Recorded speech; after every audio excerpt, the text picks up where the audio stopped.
آج ہم Fyodor Dostoevsky کی ایک کہانی پر بات کر رہے ہیں، نوٹس فرام انڈرگراؤنڈ، اور اس کا آغاز ہی کچھ ایسا ہے جو آپ کو ہلا کے رکھ دیتا ہے۔ جی۔ کہانی کا راوی کہتا ہے، میں بیمار آدمی ہوں، میں بدمزاج آدمی ہوں، میں بدصورت آدمی ہوں۔ تو سوال یہ پیدا ہوتا ہے کہ آج ہم ایک ایسے کیریکٹر پر اپنا وقت کیوں صرف کریں جو خود کو اتنا ناپسندیدہ سمجھتا ہے؟ صحیح۔ لیکن ذرائع بتاتے ہیں کہ یہ 19ویں صدی کا کردار آج کے انسان کی ایک خوفناک حد تک درست تصویر ہے۔ آج ہم اسی کی تہہ تک جائیں گے۔ بالکل، اور اس کہانی کی ساخت ہی اسے اتنا طاقتور بناتی ہے۔ دوستویفسکی نے اسے بڑی چالاکی سے 2 حصوں میں تقسیم کیا ہے۔ اچھا۔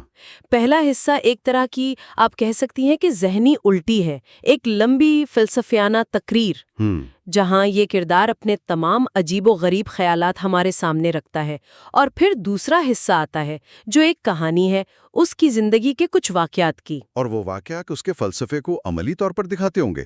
بالکل۔ تو آج ہمارا مشن صرف کہانی سنانا نہیں بلکہ یہ سمجھنا ہے کہ یہ انڈر گراؤنڈ سوچ آخر ہے کیا، اور یہ آج بھی ہمارے اندر کیسے زندہ ہے۔ ٹھیک ہے، تو آئیے اس بیمار آدمی سے ملتے ہیں۔ وہ شروع میں ہی کہہ دیتا ہے کہ وہ کوئی ہیرو نہیں ہے، لیکن اس کی یہ بیماری ہے کیا؟ کیا اسے کوئی جسمانی تکلیف ہے؟ یہی تو سارا کھیل ہے۔ وہ کہتا ہے کہ اسے خود نہیں معلوم کہ اسے کیا بیماری ہے، لیکن یہ کوئی جگر یا گردے کی بیماری نہیں ہے۔ تو پھر؟ یہ حد سے زیادہ شعور کی بیماری ہے۔ وہ خود اسے ایک اصلی گہری بیماری کہتا ہے۔ حد سے زیادہ شعور؟ مطلب؟ آسان لفظوں میں یہ ہر چیز کے بارے میں ضرورت سے زیادہ سوچنے کی بیماری ہے۔ کیا یہ احساس کچھ جانا پہچانا نہیں لگتا؟ ہاں بالکل، جیسے آپ نیٹ فلکس پر آدھا گھنٹہ صرف یہ سوچنے میں گزار دیں کہ کیا دیکھنا ہے، اور آخر میں تھک کر سو جائیں۔ بالکل وہی۔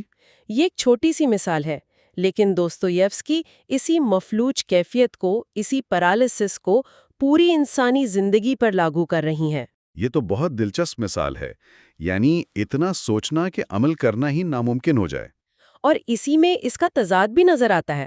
وہ کہتا ہے کہ وہ ڈاکٹروں اور دواؤں کی بہت عزت کرتا ہے، جی، لیکن وہ کبھی ڈاکٹر کے پاس نہیں جائے گا۔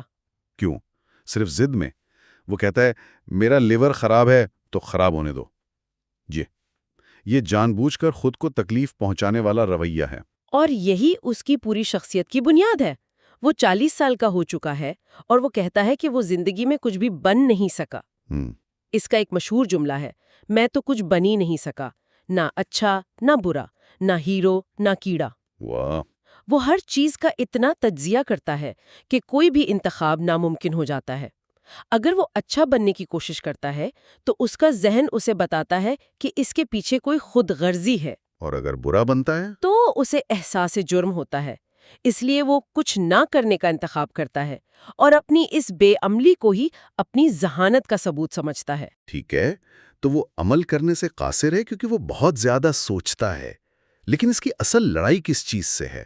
ذرائع میں پتھر کی دیوار کا ذکر بار بار آتا ہے، یہ کیا ہے؟ پتھر کی دیوار اس کے لیے منطق، سائنس اور فطرت کے قوانین کی علامت ہے، خاص طور پر یہ خیال کہ 2 اور 2 4 ہوتے ہیں۔ ٹھیک ہے۔ وہ کہتا ہے کہ میں جانتا ہوں کہ یہ سچ ہے، لیکن میں اسے قبول کرنے سے انکار کرتا ہوں۔ ایک منٹ رکیں، اس کا کیا مطلب ہے کہ وہ 2 اور 2 4 کو قبول نہیں کرتا؟ یہ تو بالکل بے تکی بات لگتی ہے۔ کیا وہ پاگل ہے؟ نہیں، وہ پاگل نہیں ہے۔ وہ ریاضی کو چیلنج نہیں کر رہا، وہ اس نظریے کو چیلنج کر رہا ہے کہ انسانی زندگی کو بھی ایسے ہی فارمولوں میں قید کیا جا سکتا ہے۔ اچھا۔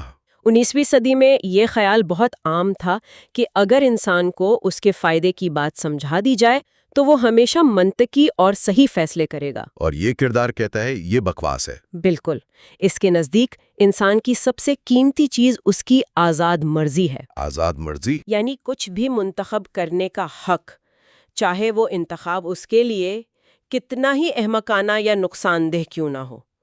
وہ کہتا ہے کہ انسان کبھی کبھی جان بوجھ کر تباہی چاہتا ہے، صرف یہ ثابت کرنے کے لیے کہ وہ ایک آزاد مخلوق ہے۔ تو یہ ایک بغاوت ہے۔ وہ کہہ رہا ہے کہ میں کوئی مشین نہیں ہوں جس کا ہر عمل پہلے سے طے شدہ ہو، اور یہیں پر وہ کرسٹل پیلس کی مثال دیتا ہے نا؟ جی بالکل، کرسٹل پیلس اس دور کے یوٹوپین آئیڈیاز پر ایک طنز ہے، ایک کامل منطقی معاشرے کی علامت۔ ایک ایسی دنیا جہاں ہر چیز کا حساب لگا لیا گیا ہے، کوئی دکھ نہیں، کوئی تکلیف نہیں، سب کچھ منطقی ہے۔ کیا یہ آج کی ٹیکنالوجی سے چلنے والی یوٹوپیا کی طرح نہیں لگتا؟ بالکل، ایک ایسی دنیا جہاں الگورتھم ہمیں بتاتے ہیں کہ کیا دیکھنا ہے، کیا کھانا ہے، کس سے دوستی کرنی ہے، سب کچھ ہمارے فائدے کے لیے۔ اور یہ کردار کہہ رہا ہے کہ ایسی کامل دنیا میں بھی انسان جان بوجھ کر کوئی احمقانہ حرکت کرے گا، شیشے توڑے گا، تباہی مچائے گا، صرف یہ ثابت کرنے کے لیے کہ وہ انسان ہے، پیانو کا کوئی بٹن نہیں۔ بالکل وہی۔ واہ، یہ تو سیدھا سیدھا آج کی دنیا پر تبصرہ لگتا ہے۔ لیکن یہاں سے کہانی ایک اور بھی عجیب موڑ لیتی ہے۔ وہ کہتا ہے کہ اسے درد میں لذت ملتی ہے۔ جی، ایک منٹ، دانت کے درد میں خوشی؟ یہ تو بالکل پاگل پن لگتا ہے۔ کیا وہ واقعی خوشی کی بات کر رہا ہے یا یہ کوئی اور احساس ہے جسے وہ بیان کرنے کی کوشش کر رہا ہے؟ یہ کہانی کا سب سے چونکا دینے والا اور شاید سب سے گہرا حصہ ہے۔ وہ واقعی خوشی کی بات نہیں کر رہا، بلکہ ایک شدید احساس کی، ایک انٹینسٹی کی بات کر رہا ہے۔ اچھا۔ اس کا فلسفہ یہ ہے کہ جب آپ بالکل بے بس اور ذلیل محسوس کر رہے ہوں تو اس احساس کی انتہا میں ایک عجیب سی لذت چھپی ہوتی ہے۔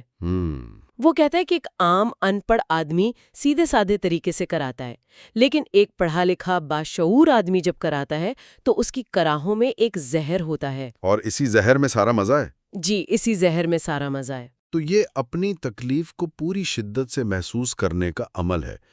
جیسے جب آپ کسی امتحان میں بری طرح فیل ہو جائیں اور مایوسی کی انتہا زندگی بے معنی اور خالی محسوس ہو تو درد اور ذلت بھی ایک احساس ہے، ایک ثبوت ہے کہ آپ زندہ ہیں۔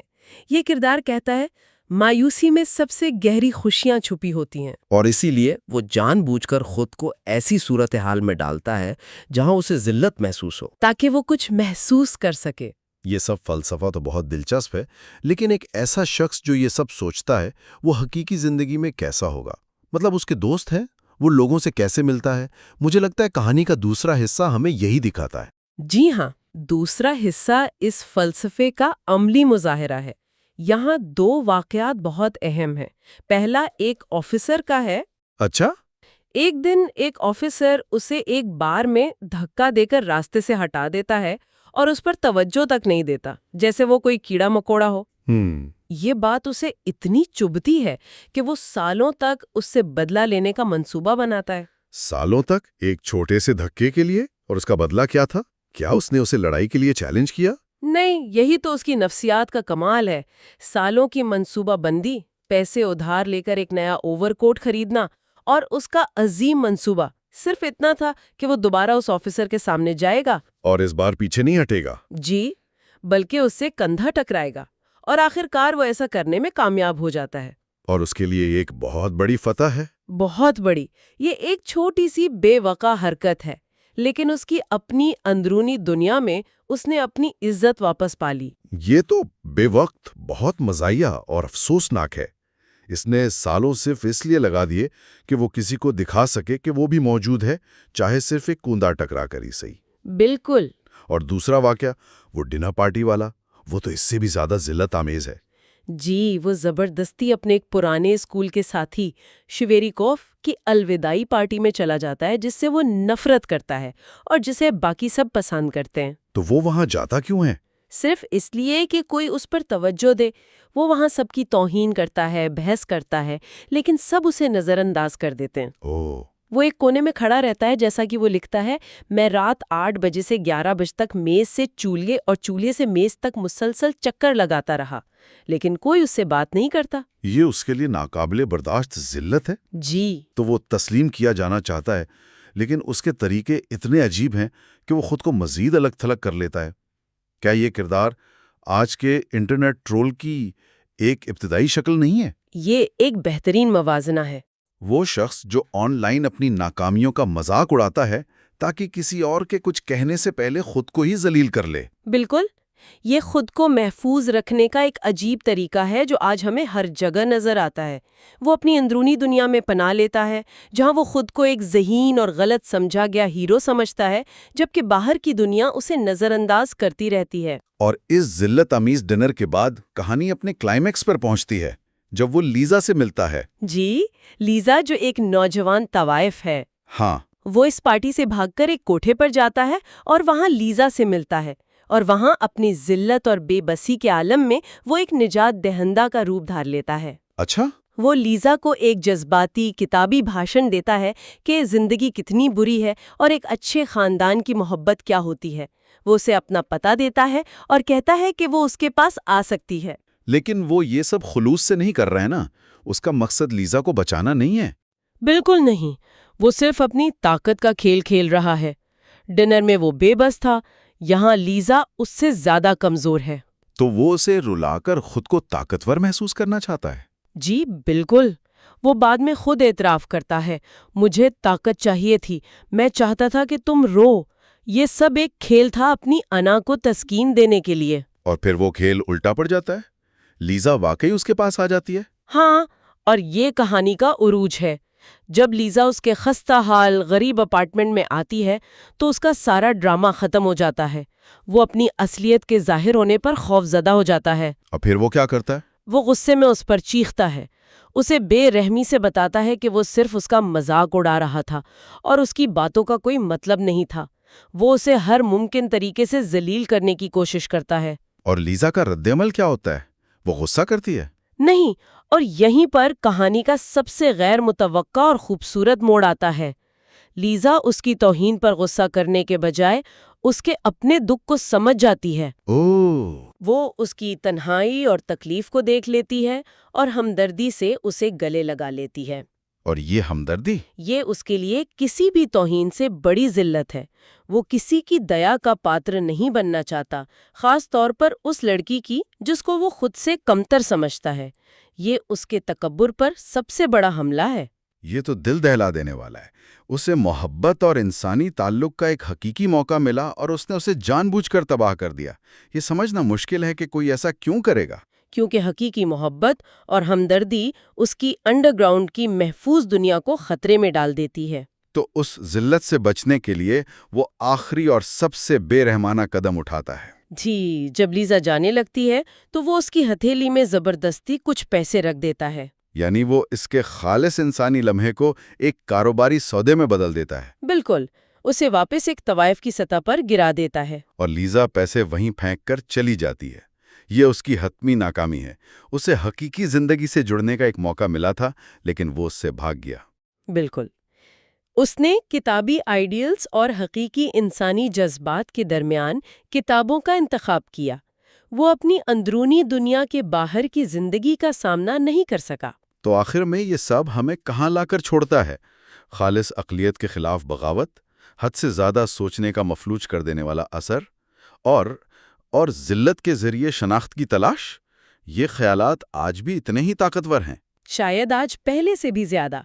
آج کی دنیا معلومات کا ایک سمندر ہے جہاں انتخاب کرنا پہلے سے زیادہ مشکل ہے۔